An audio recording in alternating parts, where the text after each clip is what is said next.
시청자 여러분 안녕하십니까? 헬로티비 주간 뉴스입니다. 첫 소식입니다. 최근 우리나라 수도권 인구가 전체 절반을 넘어섰죠. 반면 경남 인구는 1년 만에 10,000명 넘게 줄었습니다. 지역 경제 악화가 가장 큰 요인으로 분석되는데요. 반면 신도시가 조성 중인 김해시는 인구가 큰 폭으로 늘어 눈길을 끌고 있습니다. 장보영 기자입니다. 고성군의 한 전통시장입니다. 손님들의 발길이 줄어 썰렁한 분위기입니다. 반면 김해의 전통시장은 손님들로 북적입니다. 경남 내 많은 지역이 인구 감소로 활기를 잃은 반면 일부 시 지역에서는 인구 증가로 활력을 찾고 있는 모습입니다. 지난해 기준 경남 전체 인구는 336만 2천여 명, 1년 전보다 11,000여 명이나 줄었습니다. 창녕에선 1,000명 넘게, 의령에선 500명 가까이 떠나갔습니다. 출산율 저하와 젊은이들의 대도시 이동에 따른 지방 소멸 위기 상황입니다. 조선업 악화에 직격탄을 맞은 거제와 통영시의 인구도 총 4,500명 감소했습니다. 가장 심각한 건 창원시입니다. 9,000명 가까이 줄었습니다. 사수하자던 마지노선 105만이 깨졌습니다. 역시 인근 지역에 조선업을 비롯한 경기 침체가 가장 큰 요인으로 꼽힙니다. 반면 김해시는 인구가 9,000명 가까이 늘었습니다. 전국 인구 증가 순위 14위를 차지했습니다. 유라 2 택지개발지구가 조성 중인 장류 3동과 지난해 신규 아파트 입주 물량이 대거 몰린 주촌면에서 인구 증가를 견인했습니다. 그런 새 아파트에 대한 욕구가 많다 보니까 집값도 아무래도 부산 창원보다는 저렴하고 그리고 교통편도 편리하고 주변에 문화, 복지 이런 시설이 정주 환경이 잘 갖춰져 있기 때문에 장류 3동이나 주촌, 진영 등지의 지역의 인구가 좀 아무래도 많이 증가한 걸로 나타나고 있습니다. 양산과 진주도 신도시, 혁신도시 조성 영향으로 인구가 소폭 늘었지만 대부분 5, 60대의 고향 유턴 현상으로 분석됩니다. 20대와 30대 청년층은 일자리 문제로 꾸준히 유출되는 것으로 풀이됩니다. 과거와 같이 경남에서 안정적인 상용직 일자리를 구하기가 어려워졌다는 건 자명해졌습니다. 그러면서 이제 청년들의 순유출 규모가 빠르게 증가했어요. 저는 이런 청년 정책의 패러다임을 좀 바꾸지 않고서는 지역 소멸이 현실로 닥치지 않을지 위기감이 고조되고 있습니다. 헬로티비 뉴스 장보영입니다. 최근 전면전 위기까지 치달았을 정도로 악화됐던 미국과 이란과의 관계가 이란에 대한 미국의 경제 제재로 일단락됐는데요. 한국에게 매력적인 시장인 이란의 기업으로부터 러브콜을 받았던 창원 제조회사들은 울상일 수밖에 없습니다. 우리가 미국발 제재로 손발이 묶인 사이 이란 시장을 중국에 뺏길 수 있다는 걱정 때문입니다. 송국회 기자가 취재했습니다. 지난 2012년 가전제품과 자동차 부품 등 창원 제조업체들의 이란 수출액은 6억 불이 넘었습니다. 우리나라 전체 대이란 수출 규모의 10% 이상을 차지하는 금액입니다. 하지만 이듬해부터 상황은 급변했습니다. 이란과 원유, 자동차 등 교역을 금지한 미국발 경제 제재가 본격 시작된 겁니다. 이후 거래를 끊기 시작한 창원 기업의 이란 수출액은 2억 불까지 뚝 떨어졌습니다. 2016년에 제재가 풀리면서 거래량이 살짝 반등했지만 3억 불을 조금 넘겼을 뿐입니다. 우리가 손발이 묶인 사이 이란과 정치적 동맹국이었던 중국 업체가 그 틈을 노렸습니다. 중국 쪽 애들이 좀 많이 가져가고 있어요. 예전에 저희 쪽에 오시는 그 업체들도 한 번씩 이메일로 연락을 하면은 그동안 창원 기업들에게 이란 업체 러브콜이 이어졌지만 이란 제재 분위기에 따라 거래와 중단이 반복됐습니다. 이런 상황은 전면전 위기 끝에 미국이 이란의 경제 보복을 결심했던 최근까지 계속됐습니다. 네, 현재도 많은 이란 기업들이 기존 거래를 유지하자는 어떤 러브콜을 많이 보내고 있습니다. 하지만 지역 기업 입장에서는 대금 횟수가 불투명. 지금은 사실상 창원 기업의 이란 수출은 모두 끊긴 상황. 미국의 대이란 제재도 장기화될 것으로 보이면서 이란 시장을 중국 등 해외 업체에게 잠식당하는 것은 아닌지 지역 기업들의 답답함은 커지고 있습니다. 헬로티비 뉴스 송국희입니다. 합천군이 지역의 미래와 발전을 위한 핵심 사업으로 행정력을 집중하고 있는 남부내륙 중심도시 건설 사업이 첫 발을 내딛게 됐습니다. 타당성 조사 결과 경제적 타당성이 있다고 나왔기 때문인데요. 하지만 성공까지 가야 할 길이 쉽지 않을 것으로 보입니다. 구지은 기자의 보도입니다. 합천읍을 감고 돌아 낙동강으로 흐르는 환강. 합천군은 반원 형태의 환강을 직선화해 생긴 하천터에 국제복합도시 등의 신도시, 즉 남부내륙 중심도시를 개발합니다. 최근 진행된 남부내륙 중심도시 건설 타당성 검토 용역 결과 경제적 타당성이 있다고 나왔습니다. 부지 870만 제곱미터에 조성될 신도시 개발에 투입되는 사업비만 1조 2천억 원. 합천군 당초 예산 2년치에 해당하는 금액입니다. 합천군은 기업들의 투자 유치를 받아 진행하겠다는 계획입니다. 하지만 지역에서는 실현 가능성에 의문을 제기하고 있습니다. 민자 유치는 잘 아시다시피 불확실성을 가장 싫어합니다. 그 불확실성이 뭔가 하면은 한강 직강이라는 것이 될지 안 될지도 잘 모르는데 거기다가 1조 2천억을 투자할 기업체가 있겠느냐라는 것이 의문점을 가지고 있습니다. 문제는 막대한 예산뿐만이 아닙니다. 지역 환경단체는 국가생태계 1급 보전하천인 환강을 직선화하는 공사 자체가 생태계를 파괴하는 합천의 4대강 사업이라고 지적하고 있습니다. 환경의 중요성이 더 강조되고 있는 상황에서 정부가 대규모 직강 공사를 승인할지도 미지수라는 겁니다. 지금 보로 인해서 낙동강은 생태계가 지금 사실은 저희는 이제 다 무너졌다고 보는데 거기에 더해서 한강까지 살아있는 한강까지도 이제 그런 문제가 발생할 수 있으니 직강 공사로 인한 이제 하천 생태계 흐름을 다 바꾸는 거기 때문에 또 다른 4대강이 이제 공사가 될 것이라고 보고 있어요. 합천군은 지역 소멸 위기를 맞고 있는 상황에서 남부내륙 중심도시 건설은 합천군이 내놓을 수 있는 유일한 탈출구가 될 것이라고 주장합니다. 지역 경제 활성화나 인력 창출이나 또 이런 지금 현재 정부에서 추구하는 그런 상황과 기업 유치로 인해서 맞아 들어간다면 환경 부분도 지금 현재 문제 없이 어느 정도 협의가 가능하다고 그렇게 봅니다. 합천군은 다음 달 중으로 주민공청회를 열어 지역민의 반응을 들어보겠다는 계획입니다. 헬로티비 뉴스 구지은입니다. 지난 16일 체육회 사상 첫 민선 체제가 출범했습니다. 도체육회장 취임식을 시작으로 각시군 회장도 취임하게 되는데요. 최초 민선 회장이란 상징성만큼 앞으로 재정 안정화, 정치 독립과 같은 풀어야 할 책임과 역할도 막중합니다. 권정수 기자입니다. 경남체육회 설립 75년 만에 첫 민간체육회장 체제가 닻을 올렸습니다. 신임 김호영 회장의 취임식에서 전임 회장인 김경수 지사는 경남도 체육회기를 전달하며 관선시대의 끝을 알렸습니다. 지지와 성원에 감사한 김 회장은 선거 과정에서 불거진 갈등을 의식한 듯 체육회에 통큰 화합을 다짐했습니다. 또 시군체육회의 소통을 강화하고 공정한 지원도 약속했습니다. 저희 경남 체육인들과 함께 통 크게 화합하면서 즐길 수 있는 경남체육회를 만들어가는데 최선을 다하도록 하겠습니다. 초대 민선체육회장이 탄생한 만큼 김경수 지사도 팔길이 원칙이란 표현을 빌려 기대를 나타냈습니다. 함께 지원하고 함께 하되 시시콜콜 간섭하고 감나라 배나라 하지 않는 그런 관계가 돼야 제대로 된 민간과 행정의 관계가 될 수 있습니다. 체육회가 발전할 수 있는 계획들을 만들어내면 그걸 더해서 적극적으로 지원하고 16일 경남도 체육회장을 포함해 도내 18개 시군 민간 체육회장의 공식 임기가 시작됐습니다. 최초라는 상징성만큼 앞으로 풀어야 할 과제도 많습니다. 현재 체육회의 지자체 의존도는 80에서 90%.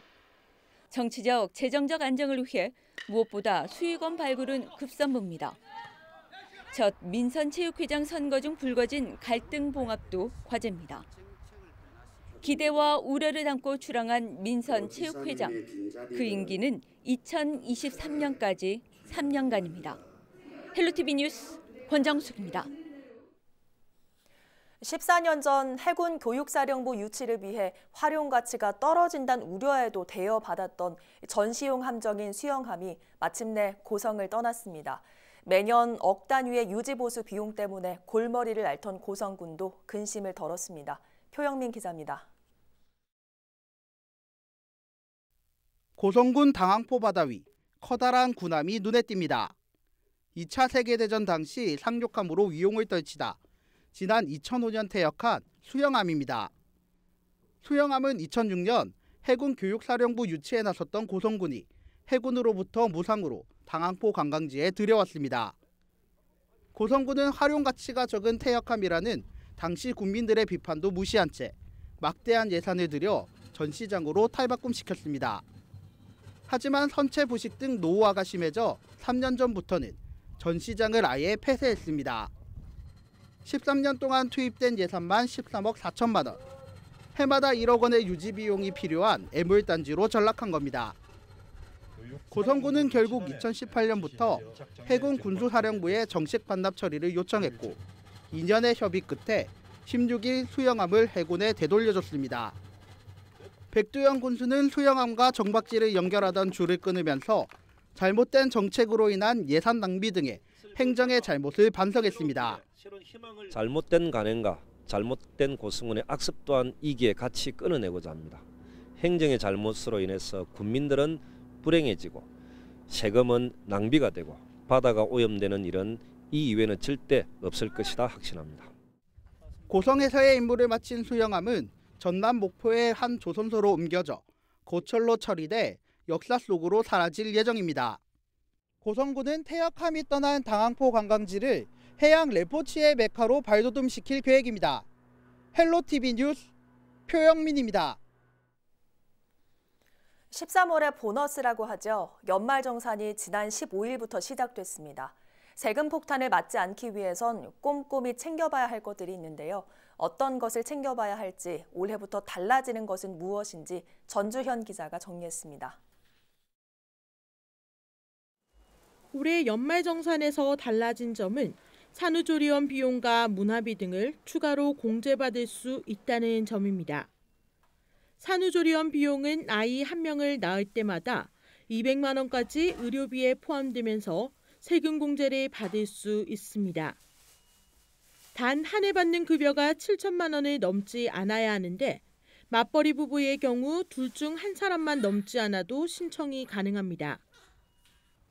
박물관이나 미술관을 이용했을 때 지난해 7월 1일 이후 신용카드로 결제한 경우 30%를 공제해 주는데 이 역시 한 해 급여가 7천만 원이 넘지 않아야 합니다. 기부금 역시 확대됐습니다. 기존 기부금 세액 공제는 2천만 원이 넘어야 공제를 받을 수 있었지만 올해는 1,000만 원을 초과하면 가능합니다. 달라지진 않았지만 반드시 챙겨봐야 할 것도 있습니다. 관소화 서비스를 통해 기본적인 자료가 자동으로 입력되긴 하지만 그렇지 않은 경우 한 번 더 챙겨봐야 합니다.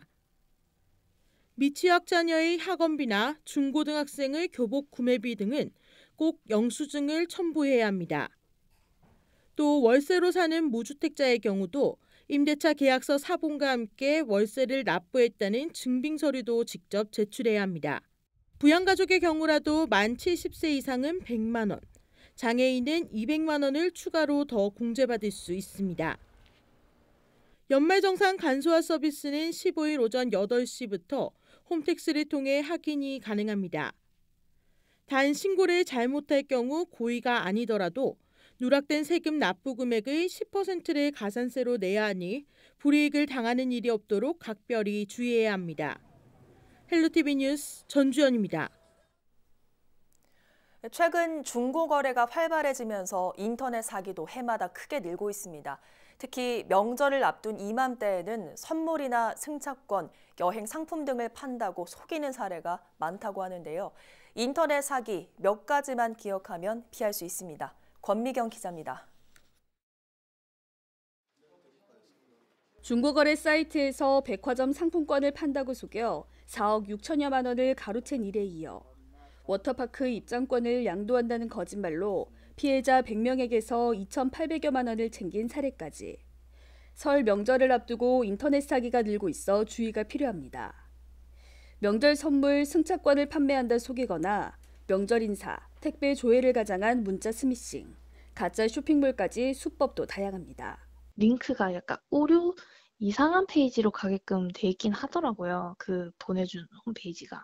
주소가 되게 교묘하게 뭐 알파벳 하나가 다르다든가. 인터넷 거래 전에는 귀찮더라도 몇 가지를 꼭 확인하는 것이 좋습니다. 우선 가격이 지나치게 저렴하거나 실제 물건 사진을 보여주지 않는다면 의심해 봐야 합니다. 또 안전거래라고 마음을 놓아선 안 됩니다. 진짜와 비슷하게 만든 가짜 안전거래 사이트도 많기 때문입니다. 이럴 땐 경찰청 사이버캅 앱이 도움이 됩니다. 판매자의 정보를 입력하면 사기 피해 신고 이력이 뜨는 것은 물론 안전거래 사이트가 진짜인지 가짜인지도 확인할 수 있습니다. 판매자의 전화번호와 계좌번호에 대해서 사기 범죄 신고 이력을 확인해 보실 수 있습니다. 결제를 하실 때는 가급적이면은 공개된 장소에서 만나서 물건을 확인하고 대금을 지급하시는 게 좋고. 명절이면 더 기승을 부리는 인터넷 사기. 한 번만 더 의심하고 신경 쓰면 피해를 막을 수 있습니다. 헬로티비 뉴스 권미경입니다.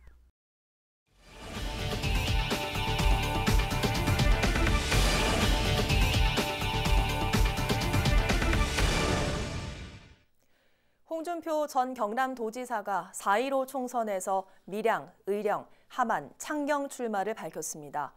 홍 전 지사는 지난 15일 부산시청에서 열린 대학생 강연에서 내년 선거의 핵심 지역은 PK 지역이라며 이곳 정서를 뭉치게 하기 위해 이같이 결정했다고 설명했습니다. 또 고향인 창녕과 대구, 동구 을 출마를 검토해왔지만 통합 논의가 되고 있어 대구, 동구 을에 갈 이유가 없어졌다고도 덧붙였습니다. 밀양, 의령, 함안, 창녕은 지난해 11월 한국당 엄용수 전 의원이 의원직을 상실하며 공석으로 남아있습니다. 경남 선관위는 4.15 총선 입후보 예정자의 선거운동을 위해 문자 메시지를 발송한 2명을 고발했다고 밝혔습니다. 창원 마산회원고 선관위에 따르면 2019년 12월 한 달 동안 자원봉사자인 50대 남성 A씨와 여성 B씨는 한 입후보 예정자와 공모해 선거 구민에게 선거운동 관련 메시지를 자동 동보통신, 즉 단체 문자 메시지 발송 방법으로 보낸 혐의를 받고 있습니다. 이들이 보낸 문자 메시지는 총 21회, 12만 2,952건으로 A씨의 경우 11월부터 올 1월 초까지 보낸 16만 4,328건의 문자 메시지 비용도 자신이 부담해 정치자금법을 위반한 혐의도 있습니다. 공직선거법에 따르면 자동 동보통신 방법으로 문자 메시지를 보낼 수 있는 사람은 후보자와 예비 후보자로 한정하고 있습니다. 또 법에서 정하지 않은 방법으로 정치자금을 기부하거나 기부받을 경우 처벌됩니다. 경남 지역 근로자들의 일생활 균형 지수가 전국 최하위권으로 나타났습니다. 고용노동부가 지난해 12월 발표한 2018년 일생활 균형 지수 보고서에 따르면 경남은 전국 평균 50.1점보다 낮은 44.7점에 그쳤습니다.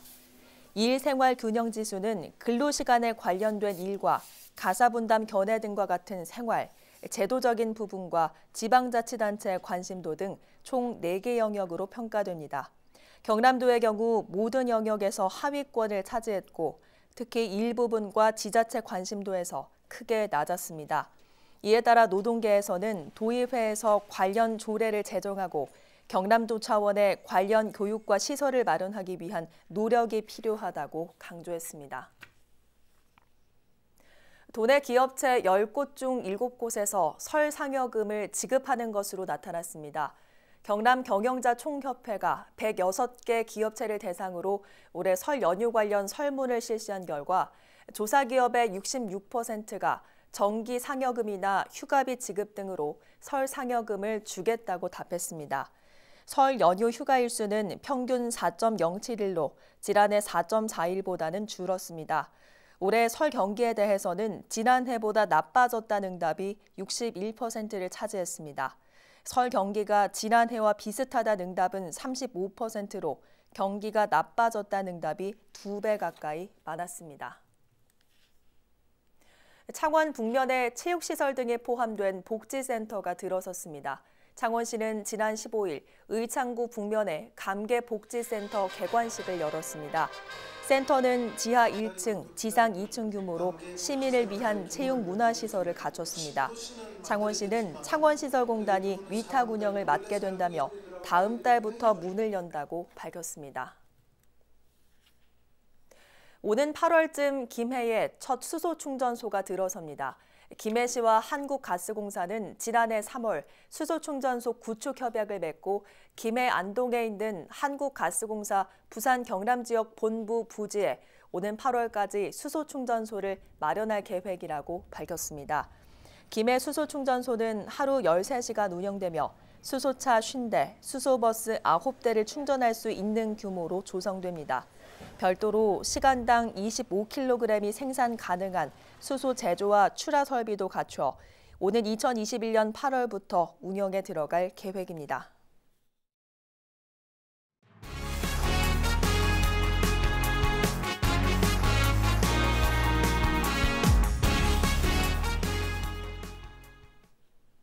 경상남도 교육청이 올해 자율형 종합감사 시행학교를 332개 학교로 확대합니다. 올해 점검은 자율감사 매뉴얼과 체크리스트를 바탕으로 업무 담당자의 자기 점검과 내부 감사관의 교차 감사, 외부 전문가 감사 등 모두 3차례로 진행됩니다. 지난해 감사로 2억 6천여만 원의 재정상 처분이 이루어졌습니다.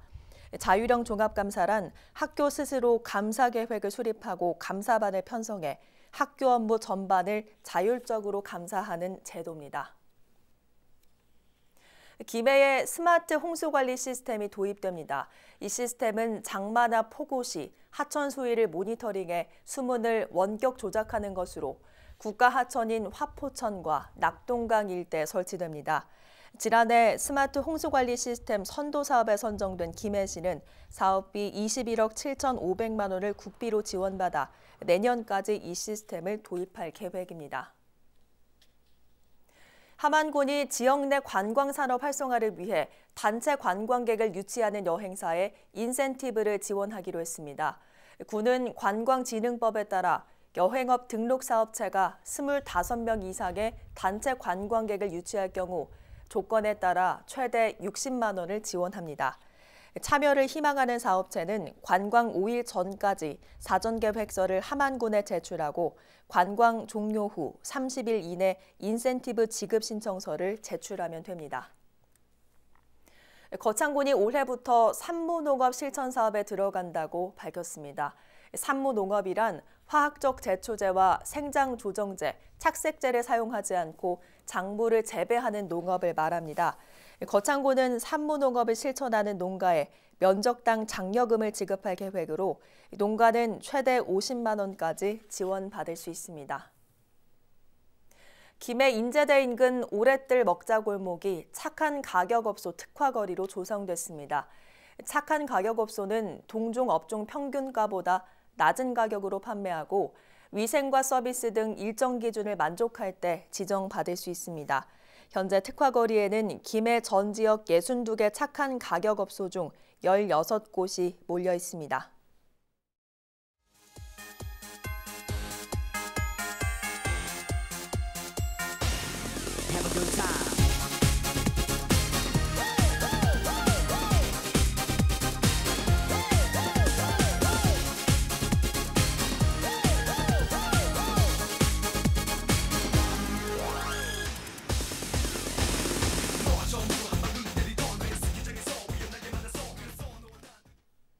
오늘 뉴스는 유튜브 채널 경남방송에서 다시 보실 수 있습니다. 이어서 헬로 이슈 토크 전해드립니다.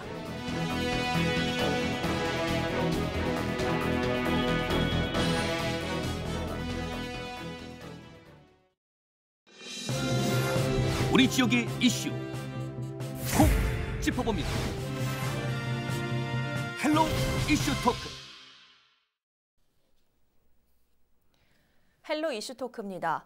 한국기계연구원 부설 창원재료연구소의 원승격 법안이 국회를 통과하지 못하면서 불발 위기에 놓였습니다.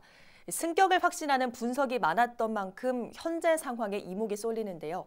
무산 위기에 처하게 된 원인부터 앞으로의 대책까지 짚어보겠습니다.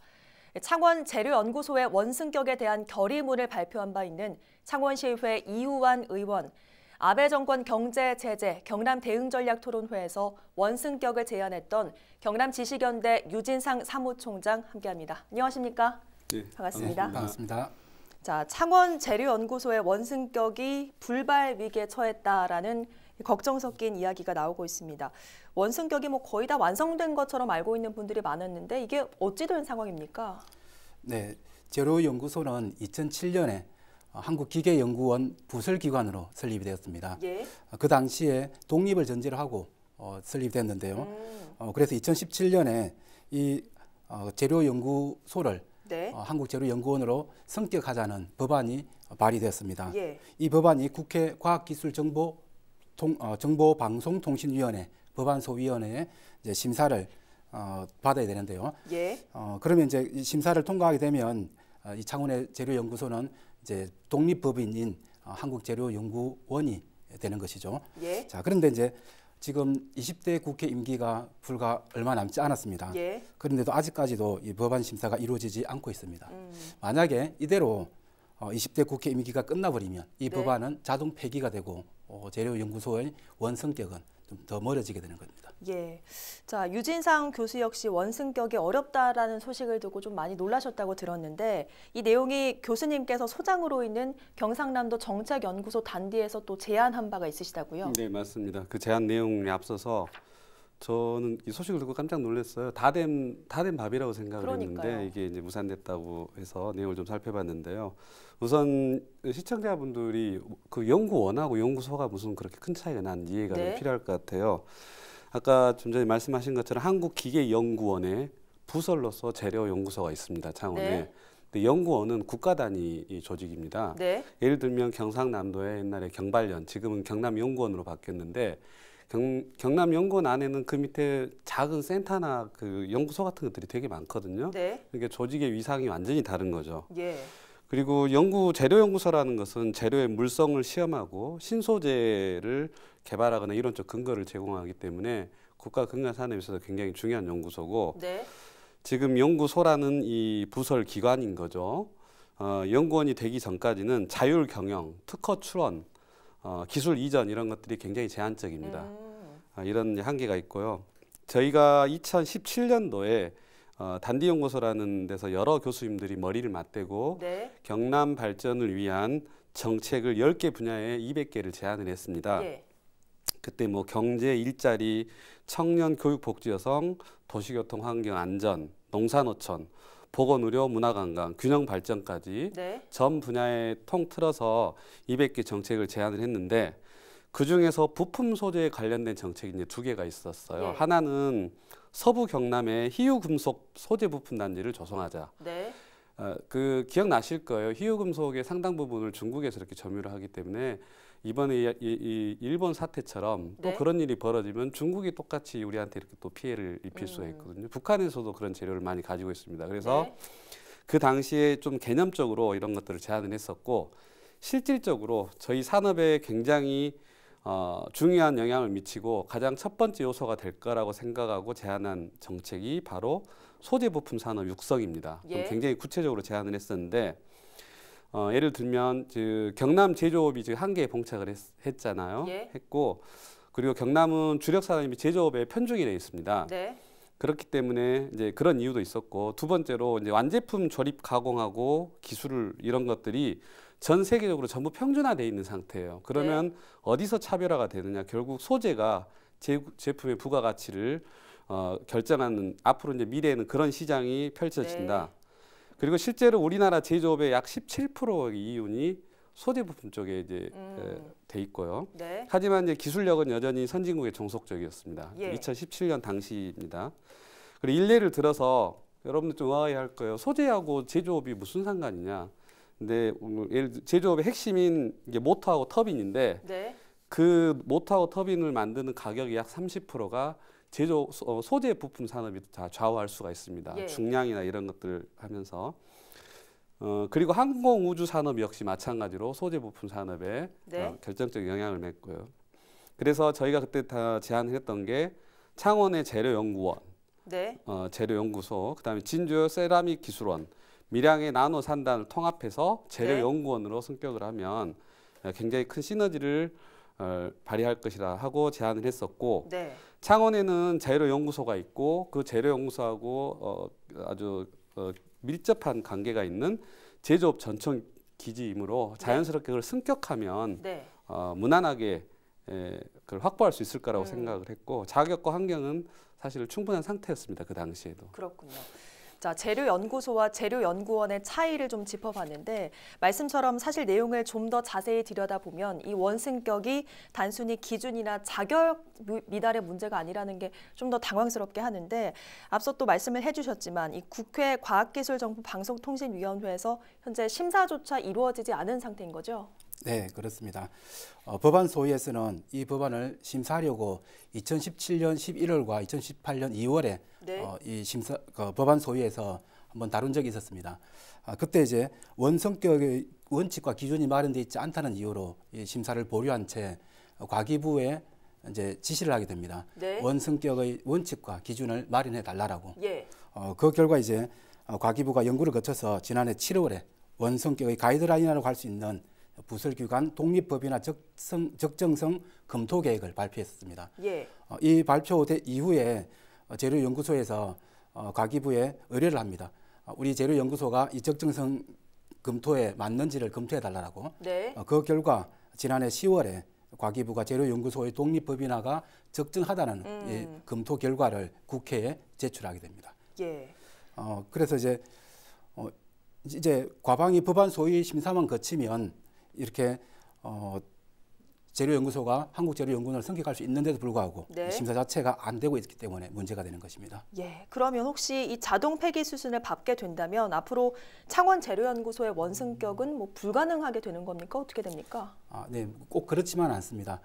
물론 이제 20대 국회 임기가 끝나는 것과 동시에 지금 발의되어 있는 이 법안은 자동 폐기가 됩니다. 네. 하지만 이제 21대 국회가 또 개원하고 네.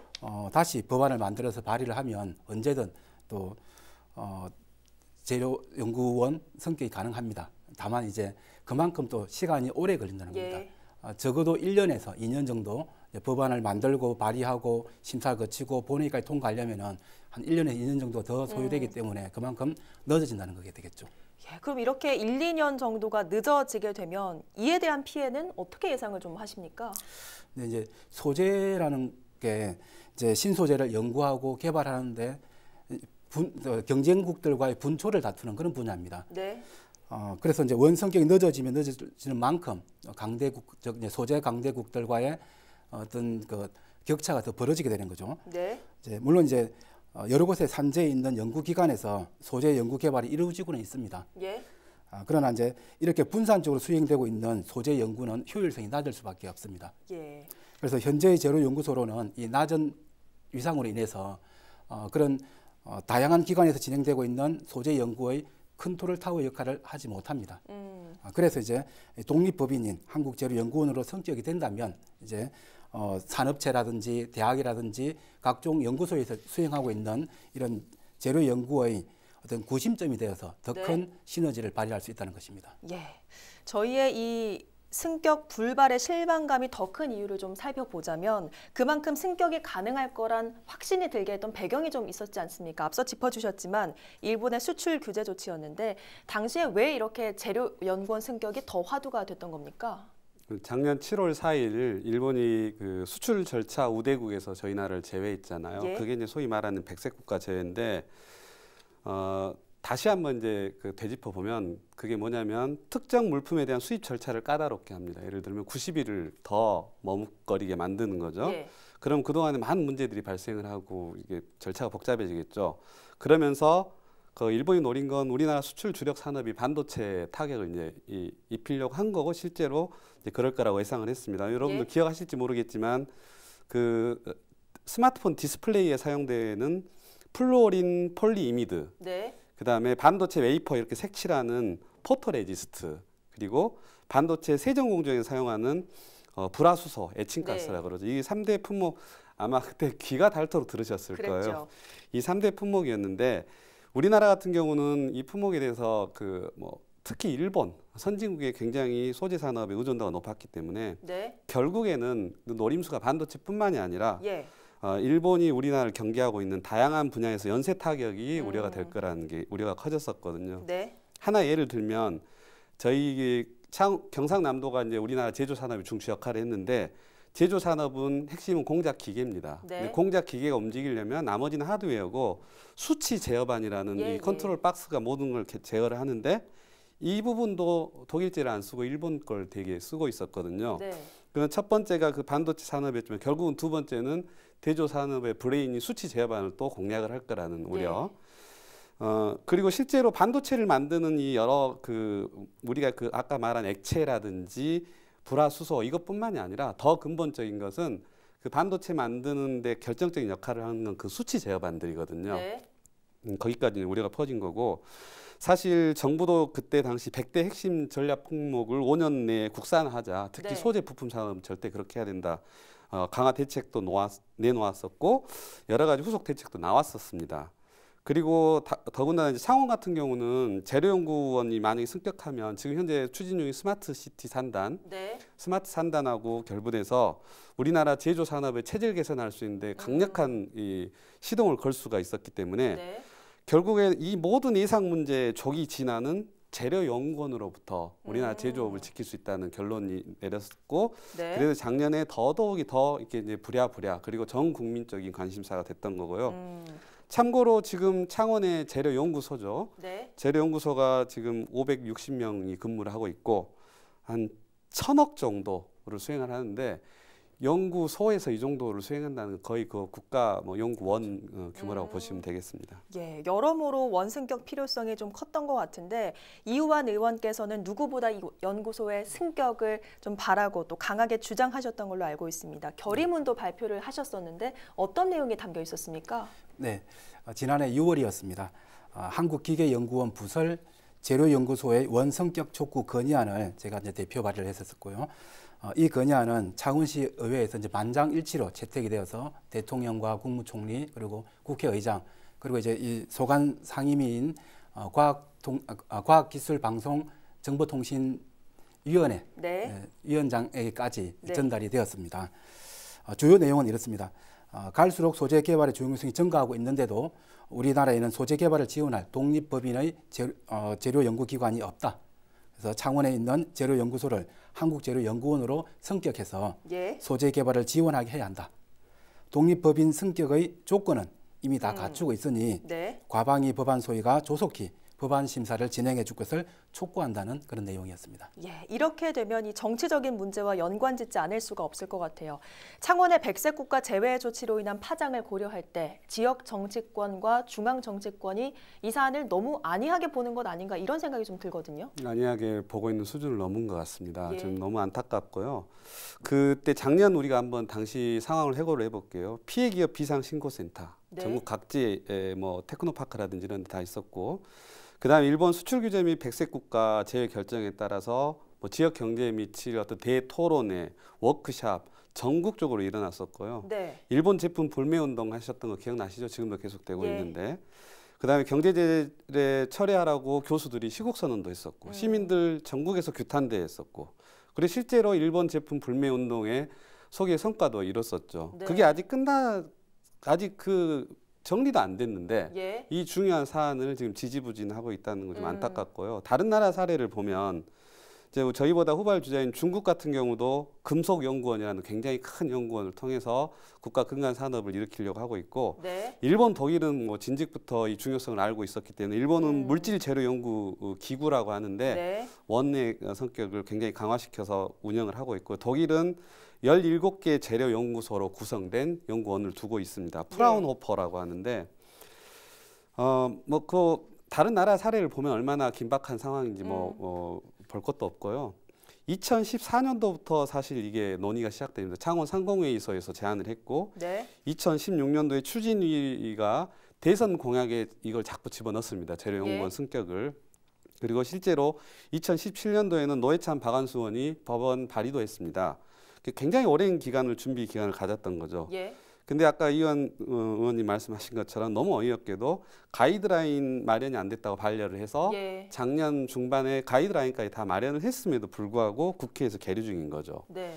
그래서 일단 사실 재료연구소는 이미 지금 원래 자기가 소속돼 있던 한국기계연구원 소속 기관인데 동등한 더 오히려 큰 규모가 됐고 예. 이런 규정이 있습니다. 설립 후에 12년이 경과하면 그게 이제 별도의 법인으로 이제 할 수가 있는데 이미 10년이 이제 지났기 때문에 네. 그것도 다 충족시켰고 그래서 지금 뭐 국회 법안심사소위원회에서 너무 안이하게 대처하고 있는데 이거 빨리 뭔가 해결이 좀 필요한 시점인 것 같습니다. 그러게요. 자, 어쨌든 마지막까지 희망을 놓지 말자는 의견도 좀 나옵니다. 지역의 염원이 굉장히 크고 또 기준도 충족을 한 만큼 이달과 다음 달 중 심의 가능성을 예견하는 목소리가 있는데 어떻게 보십니까?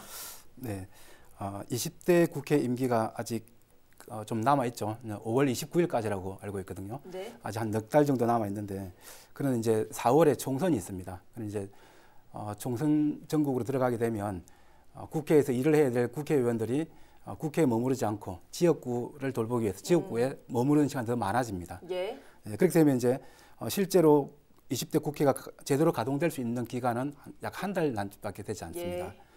한 달 안에 법안 소위 심사를 통과하고 또 과방위 전체 회의도 통과해야 됩니다. 네. 거기다 또 법사위까지 통과를 해야 됩니다. 아. 네, 그러고 나면 이제 본회의에 이제 회부가 될 수 있습니다.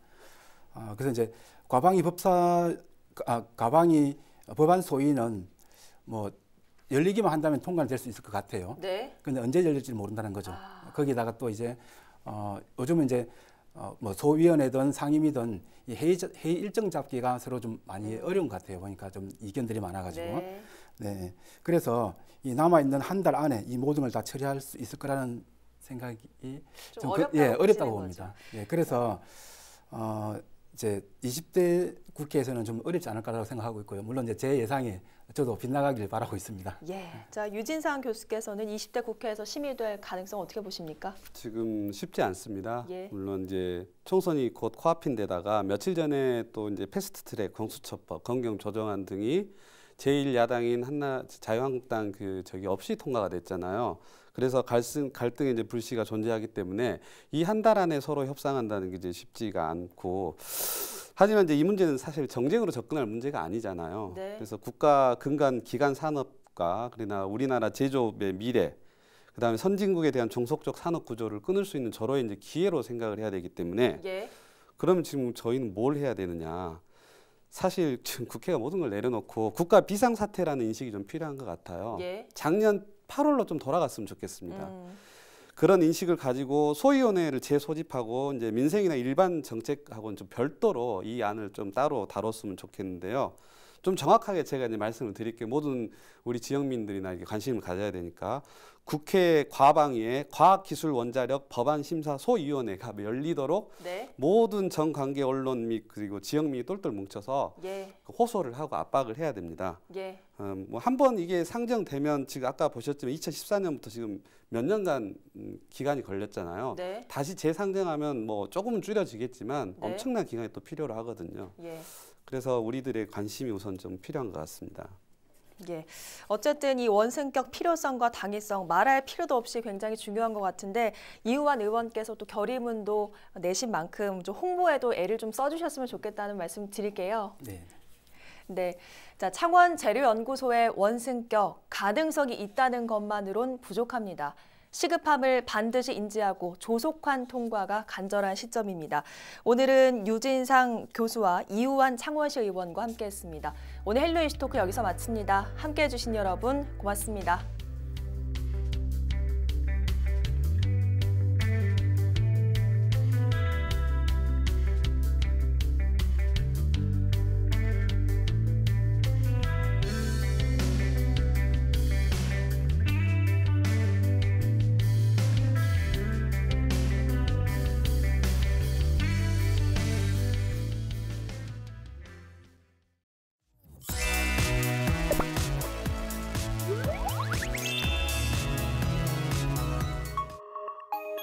2825